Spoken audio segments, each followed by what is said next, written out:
Hello everyone and welcome back to the channel. Welcome to my review for this new action disaster thriller movie, On Fire. Is it any good? Let's talk about it.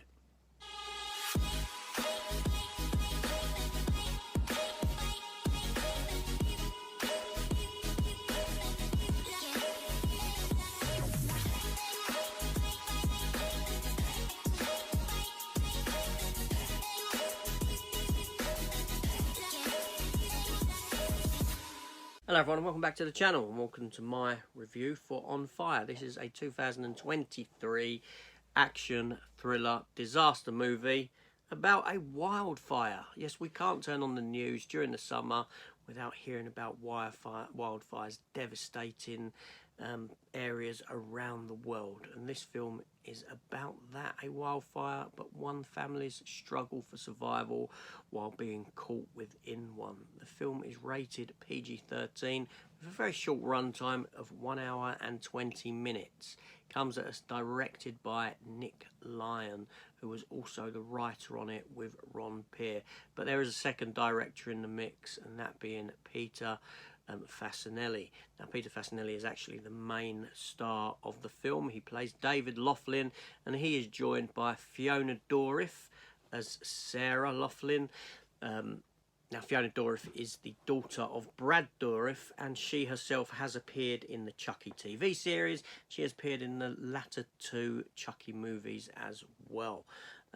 Asher Angel, who plays Billy Batson in the Shazam movies, plays their son Clay.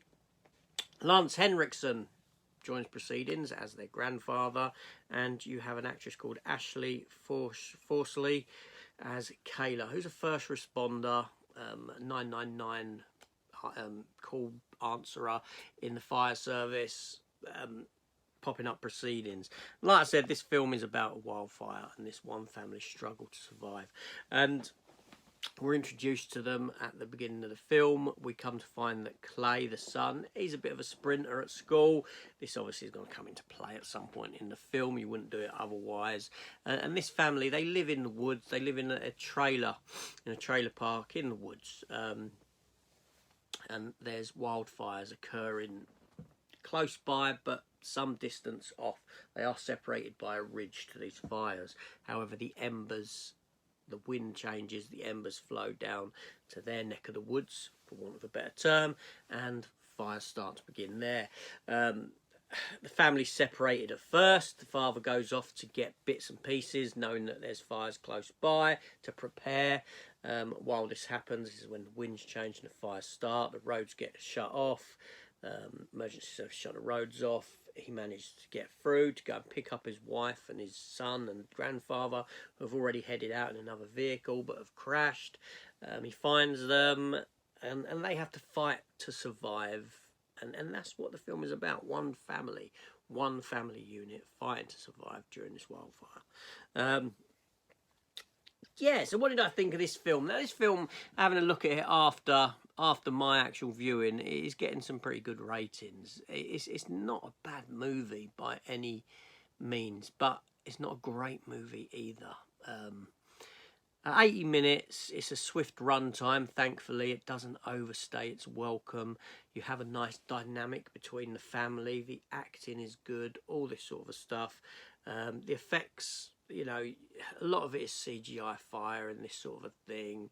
But you do join this family on this journey for survival. It's well directed as well. Nick Lyon, the primary director of the film, he does a very good job in the directing chair.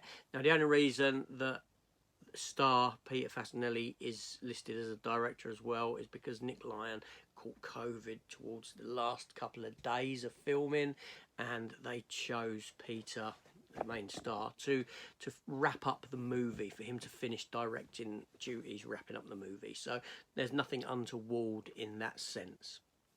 But yeah, so it's got a solid premise, it's got a solid cast, it's got good acting, it's got good direction, good camera work, effects so-so.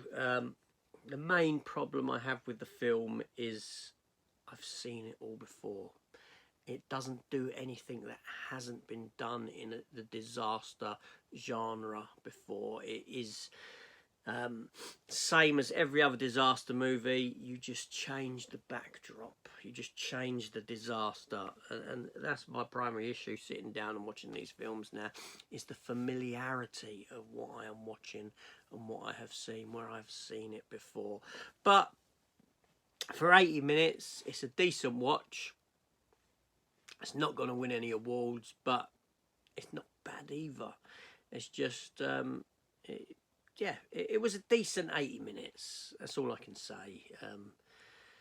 It passed the time.